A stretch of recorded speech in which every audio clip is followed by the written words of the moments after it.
This is a game of survival. I mean, this is a tough business, and I'm so thankful that I didn't give up. This road to, you know, whatever level of success that you'd want to call it has not been pretty for me. I can remember meeting Gabriel 6 years ago, and he had nothing. He lost everything that he had, and he rebuilt it. And you know, I think people forget that. So you're talking about a guy that lost his home, his car, and was living and payday to payday and extremely struggling. And so people need to realize that he didn't just walk through the door and get that successful. He had to work for it, and it took him a little bit of time to get there. And I think that brings in the I believe that we're talking about this year, because he's believed from day one. I mean, he never gave up. You know, I think it's very inspirational to work with someone like that, because you see that it's actually achievable, because you work with the best of the best. You watch him every day succeed and succeed. And then you know, if Gabe can succeed, I can succeed too, and I want to be just like Gabriel. I don't think leadership is believing in yourself. I believe it's believing in other people. And of course, as he as a leader has a marvelous leader behind him. He's got Vicki as our agency owner that believes in him, who then he's able to instill, whether he actually believes it or not, he made me think that he believed in me. And that really had a lot to do with me pushing and staying with it and trying to do my best with this. And you know, I've ended up really enjoying it, and I've been very successful with it. So I think it's believing in other people, really, more than believing in yourself. Gabriel is a very confident young man, and I think that's a positive thing. When he gets up every day, he doesn't go out the door going, oh wow, I hope this is a good day. He walks out the door knowing it's going to be.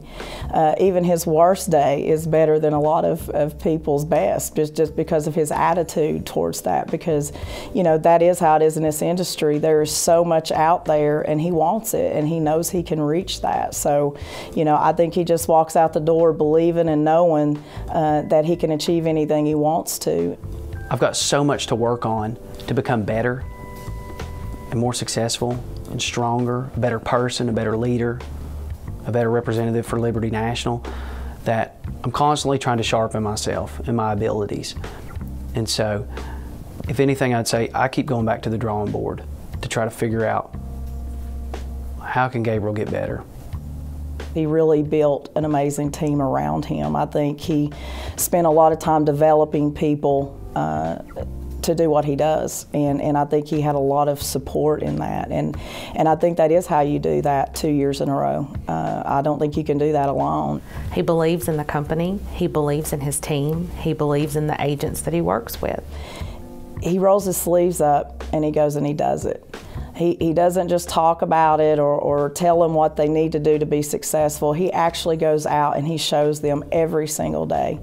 And I think that's what sets him apart. He's not just, you know, talking the talk, he's actually walking the walk. When he promotes people, it builds excitement throughout the entire office, and that's what a lot of people, I think, miss that he gets. I mean, he understands that if he's doing things the way he's supposed to do, those people are going to promote. They're going to continue to hire new people that want to be promoted. So it just builds this huge amount of excitement within the office. If he doesn't promote people, it's just going to be stagnant, and he's never going to grow. And he gets that. I mean, you got to promote to grow, and that's the way he does it. There's wealth to be built, you know. Not just security, but you know, there's real wealth to be made for anyone that has an opportunity with Liberty National, and it doesn't take a degree or anything like that to make it. It's just a matter of heart and drive.